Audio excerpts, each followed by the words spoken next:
Magkatuwang na itinaguyod ng Philippine National Red Cross at National Defense College of the Philippines na kasalukuyan ding nagdiriwang na ika-46 na taong anibersaryo ang proyektong pangangalap ng dugo sa Campo Aguinaldo. At ayon kay Marilyn Maniksik, ang opisyal na tagapagsalita ng NDCP, naging panauhin sa nasabing okasyon sina dating Pangulong Fidel Valdez Ramos at Senator Richard Gordon sa sinagawang bloodletting project. Halaga nitong bloodletting sapagkat ang ating bansa ngayon kailangan ng ating bansa ng dugo sapagkat by the year 2010, dalawang organization lang ang pwedeng manguha ng dugo, DOH at saka ang Red Cross.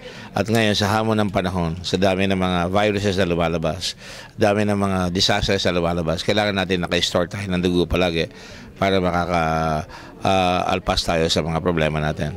Yung ginagawa ngayon ng military napakaganda because really in the Philippine Red Cross, doon sa Cagayan de Oro, pinakamarami kaming dugo. Sa Zamboanga, maraming dugo doon. At saka dito sa Davao, sapagkat sa Mindanao, meron tayong ilang mga lugar na may problema dyan. And so that's why it's always important na we always have a blood bank na talagang handang magsilbi sa atin. Si Senator Richard Gordon, maging ang Pangulo ng NDCP, retired Commodore Carlos Agustin, ay nagsabing mahalaga ang proyektong ito na may temang alay buhay sa dalubhasaan.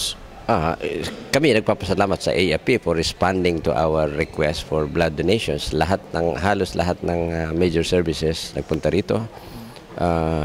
Army, Air Force, Philippine Navy, at saka ang Philippine Coast Guard, in addition to the AFP Reserve Command, nagpunta rito.